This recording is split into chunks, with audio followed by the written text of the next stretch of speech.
This is a Stihl MS290 that I picked up real cheap. It's got a lot of wear on it by the looks of the bar. It's a Stihl Farm Boss. This was a pretty nice saw, but I think it's pretty beat. Well, I know it's pretty beat. I did a compression test when I went to buy it. I bought it as a non-runner. Original asking price was $175. Supposedly it was running. Then, before I went to go and look at it, he informed me that it wasn't. He wasn't able to get it to start, so he was selling it. Going to sell it to me as is for $125. And when I arrived, I determined that it had low compression with a compression test. It's got about 90 for compression, whereas 90, I couldn't remember, 90 or 120, somewhere in that range. And I know, like my other Stihl saw and other saws that I've seen online, apparently all should be able to bang 150 no problem. So since it had low compression, I had him pull the muffler off, which I actually think he had the muffler off already, judging from the lack of corrosion and the fact that there seems to be Marvel Mystery Oil all over this thing, because he had said he used some Marvel Mystery Oil on it for whatever reason. I took the muffler off and looked in there and showed him that clearly the piston and the cylinder walls are badly scored. So I think this is going to need a rebuild. I did verify that it did have spark. In fact, we were actually able to get it to sputter a little bit, but it wouldn't stay running. So I figured, since I was out here today messing with my other saw, just for the heck of it, because I'm dying to know, let's see whether or not this saw will run. Now, I already took the plug out. This is the plug that was in there when I bought the saw. He had just bought this plug. This plug is a BPM R7A NGK. I'm not positive what that crosses to. It's definitely different than what the MS170 uses. My MS170 uses a C6Y or a C8 Champion, and the difference is that the insulator there around the electrode does not stick out as far as this one does. Matter of fact, everything on this sticks out further, and I have to attribute that to the fact that the design of the head on this is different. At least I hope that's what it is. Anywho, let's, just for giggles, throw this plug in and give it a few cranks and see what we get out of it, if anything. So he had floated the idea that it was a fuel issue, maybe bad gas, that kind of a thing. So let's, for the heck of it, let's just see. Well, let's see how much gas, if any, is in here. About a half a tank, enough to start it. That should be full choke there. And that's pretty much all you get out of it, is a little sputter and then nothing. So it does seem like fuel delivery might be the culprit there. He also had bought a brand new air filter. You can see he was trying to do something to this thing, get it running. He took it in trade on something and never really, according to the seller, he took it in trade and never had it running and used it.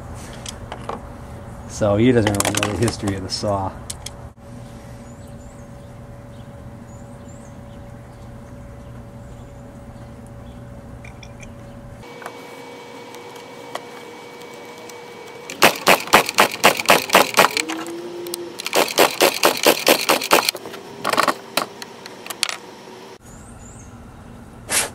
It's almost as if it's flooding instantly. Now, these models, from what I read online, apparently are notorious for flooding easily. You know what? Let's just try, for giggles, let's try this plug. This is the old plug out of my MS70. And when I was having a hell of a time with that thing, I ran down and bought a brand new plug for it. And then I discovered that the problem is actually still fuel delivery, which I had a hard time believing because I had just put a new carburetor in it and everything, only to find out that I had probably inadvertently at some point tore a tiny hole in the fuel line right where it bends to go into the carburetor.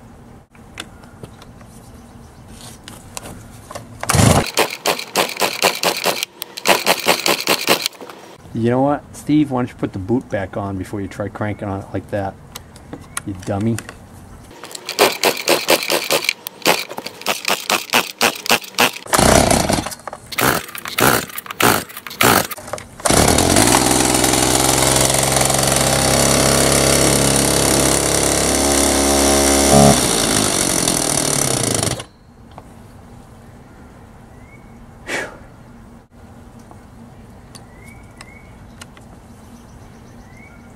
My shoulder's killing me.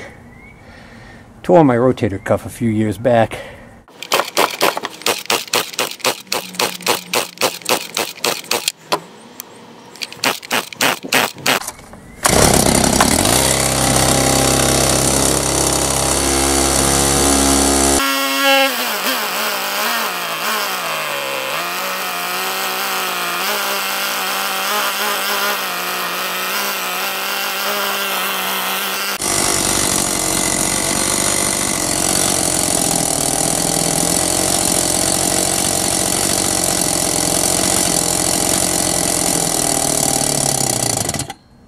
Sure looks like somebody's been messing with the high and low idle screws, the high and low air mixture screws on the carburetor.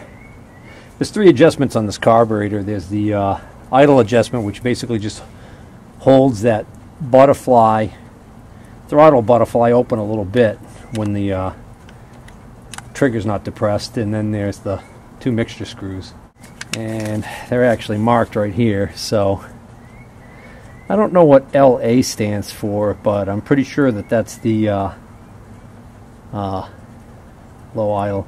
Oh, look at that, 3/4 of a turn and 1/4 of a turn. Let's set those to there and see what happens. So the one on the right is the low speed. Let's see what it's set at now. Yeah, it's 3/4 of a turn is what it was set at. So that's a 3/4. And this high speed is supposed to be... Oh, wait a minute. The low speed was set at 3/4 of a turn. There's a half.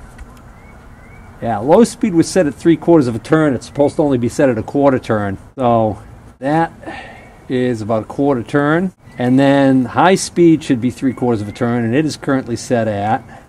It is currently all the way closed, or did I just do that? 3/4. There you go, 3/4. That's set. Let's see what happens now.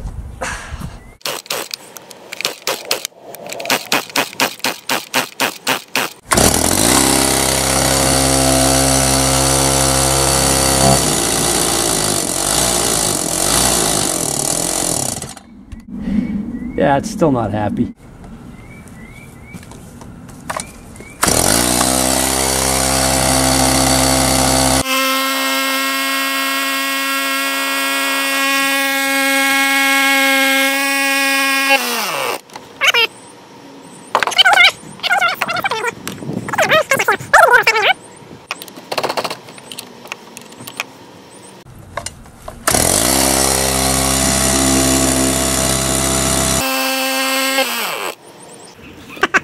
Well, oh, I've got the brake on. All right, here's an idea. Let's try and restart that with the brake off.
Oh, I'm done playing with that for today. Well, I was just working on the MS-170, putting it back together, and I have to wait till tomorrow before I can test it. And I was kind of in a chainsaw kind of mood, so I decided maybe I'll start to investigate just exactly how bad or how good this MS-290 is. So we know that it has spark because it sputters, but it won't stay running. Could be carburation problems. My feeling was that the compression was low. Since I made that video where I talked about the compression on this thing being low, interestingly enough, I actually watched another video online, and it turns out I may have been wrong about my assessment of the compression on this thing being low. I believe I was getting about 120 out of this thing, and well, I think I saw somebody else doing a test on one, and that was about what they were getting. So that's interesting. The feeling of the compression does feel a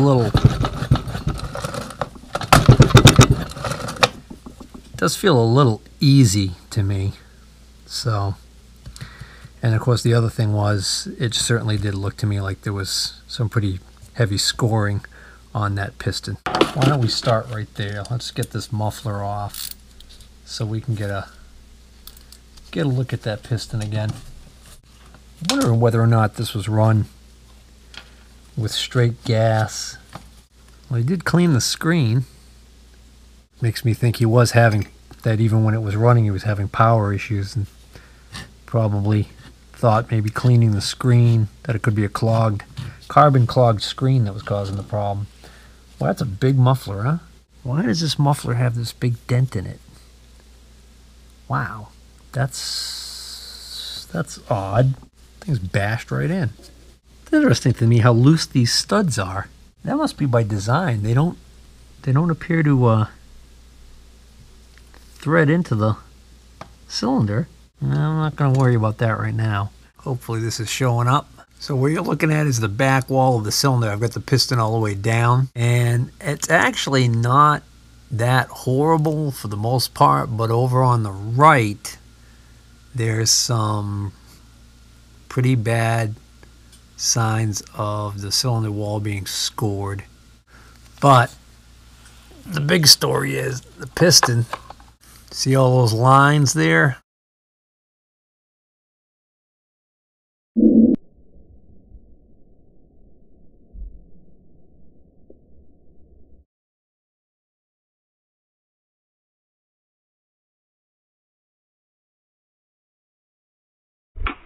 So this is my Cal Equipment Heavy Duty Compression Test Kit. It's a model 2505.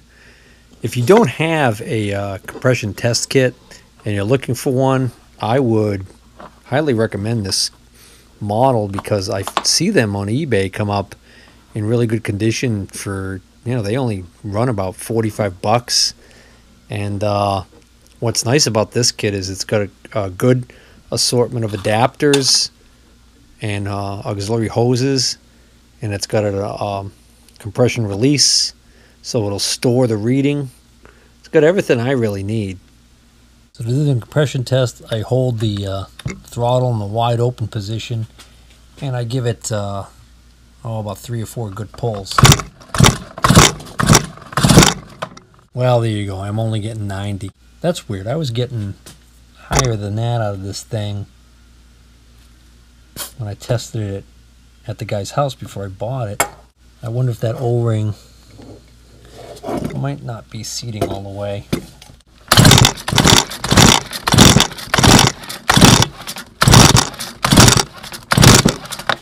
Yeah, I think maybe it wasn't seating the first time. So that's what I'm getting. I'm getting 120 PSI. That doesn't seem that bad.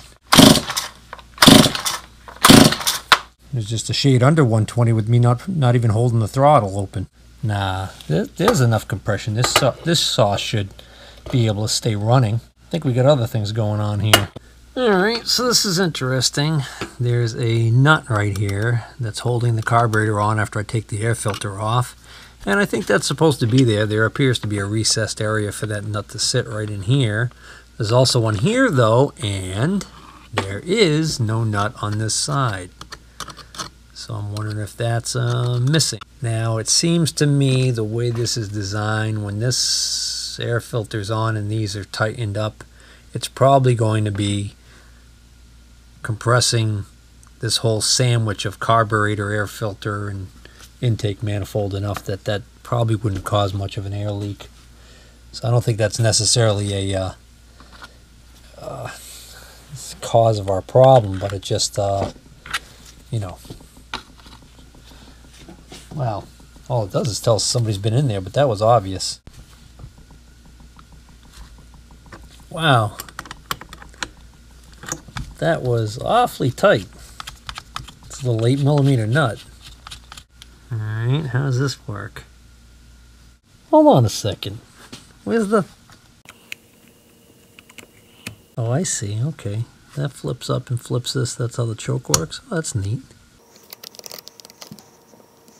So why isn't this coming off? Oh, that's... unlike the MS-70 where the fuel line comes up out of the tank and kind of makes a turn and goes into the carburetor in this direction.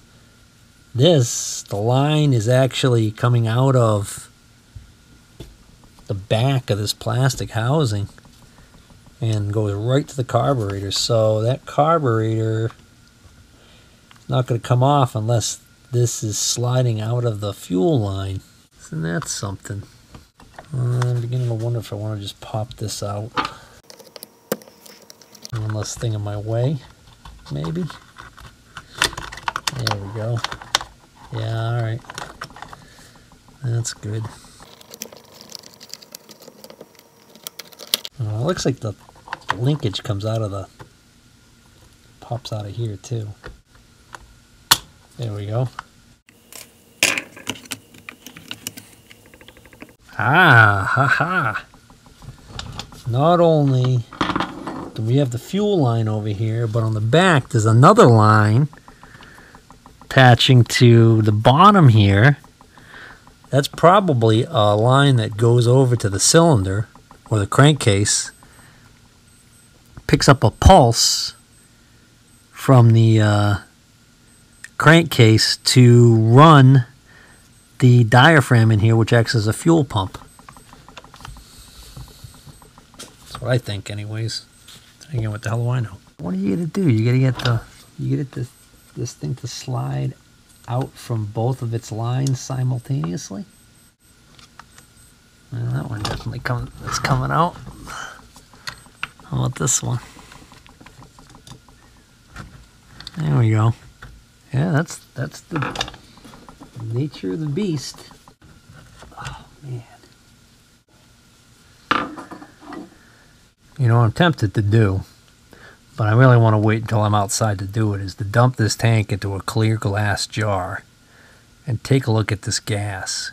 I want to see whether or not there's any water contamination in this gas, and more importantly, I want to see whether or not there's any evidence of oil. For all I know, this is straight gas sitting in this thing right now. Or did I put gas in here since I got it? I don't remember.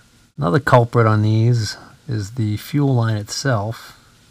This one actually seems like it's in pretty decent shape, but it could still have a hole in it somewhere that could cause a problem.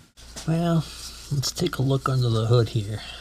See whether or not see anything obvious.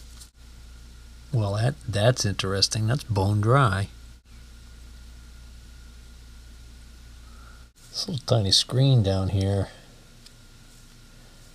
might need some cleaning.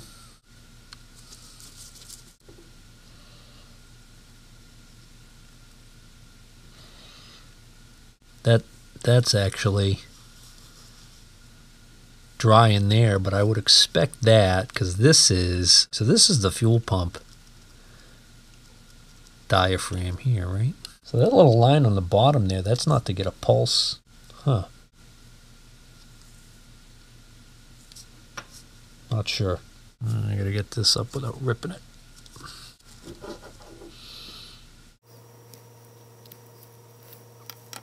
Oh, well, there's fuel in there. So that's interesting because there's fuel on this side, but not on this side. So I'm going to take this screw out. That'll allow this little needle valve to be removed. Now, there's a tiny spring under here, I know.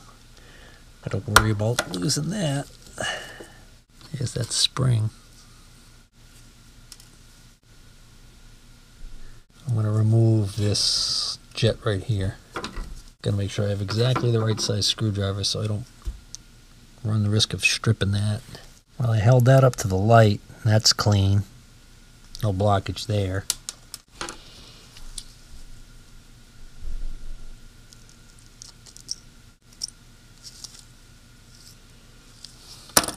This screen is a little dirty. This little orifice right here appears dirty. Now I'm going to remove these two air-fuel mixture screws. As you may recall, I know the initial settings. They're right here. One thing I don't know is I don't know whether or not they're identical. Because if they're not identical, obviously I don't want to get one mixed up with the other. So with the carburetor facing up, this one is on the left side. And this one's on the right. Not only are they not identical, but it certainly appears like the diameter of the threads on one is completely different than the other, so that should keep me from being able to put these in wrong. They also look pretty clean. What's interesting to me is that this one has a tiny O-ring right here, which is probably responsible for keeping air from leaking past and leaning out the air-fuel mixture. This one, on the other hand, doesn't appear to have an O-ring, but I'm wondering whether or not that's a groove for one right there. I'm wondering if that's supposed to have an O-ring and it's missing. So this is interesting. There's an O-ring right near the tip of this screw, this adjustment screw. This carburetor is a Walbro HD-18B. All of the parts diagrams I've been able to pull up online for this carburetor do not show any detail about any O-rings. The interesting thing is that they all show that supposedly there are supposed to be springs on both of these screws to help keep them from moving out of adjustment, to put a little tension on them. So this one clearly has an O-ring mounted in a groove right here, where this one has an O-ring that's sitting on the very end right here, but there almost appears to be a groove here for an O-ring. I'm wondering whether or not this O-ring belongs in this groove back here. So the O-ring's right there where my finger is, and there's a groove back here. Tempted to put this O-ring in this groove when I put it back together and see what happens.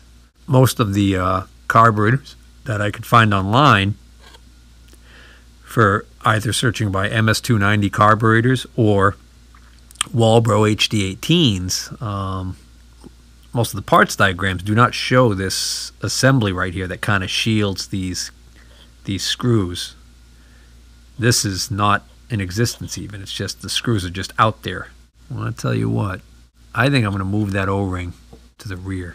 See, when I removed that O-ring from its weird position on this screw, it then looks exactly like this screw, other than the diameter being a tiny bit different. So there's what it looks like with the O-ring in the position that I think it's supposed to be in. All right. Now it looks just like this one. All right, so I got this thing back together with the O-ring in that place where I wanted it, and I cleaned the carburetor, all the orifices and everything, even though it wasn't really that dirty. And then I just drained the tank, and that's what was in there. So that's a good sign that, I mean, that's certainly not straight gas. Judging from the tint, I'd say that he was using some sort of a red two-stroke oil mix. So what I'm going to do, though, is because I don't know what the ratio is of that, I'm going to pour that into my larger tank of premix, so that dilutes with the rest of that, and then I'll put some in the tank and we'll try and start it. All right, I don't have much time.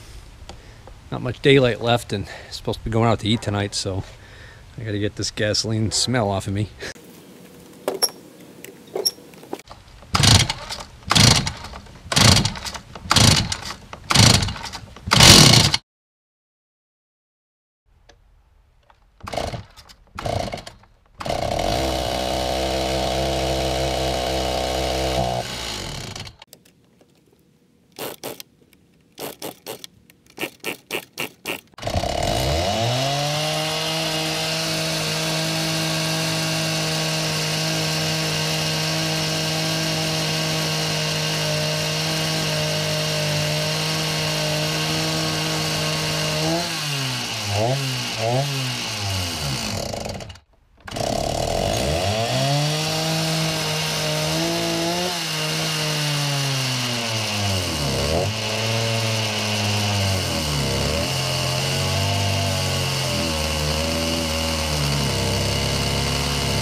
Well, that's a lot better. I think I messed with that idle set screw and forgot to readjust that back in. So I have to keep my finger on the throttle some to keep it going. But as soon as I let off the throttle, it seems to die. It also, the idle seems to be uneven. I think if I mess around with the settings, I might be able to get this thing to actually run. Question is whether or not it's going to have power to actually do any cutting. The interesting thing is the wide open throttle. It seems to, you know, I don't know, it sounds not bad.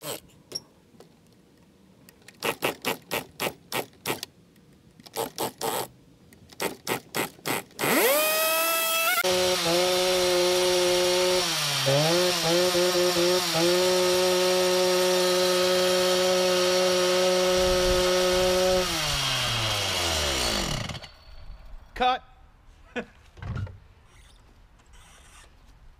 You made good time. I even dropped off the van at the Toyota place today.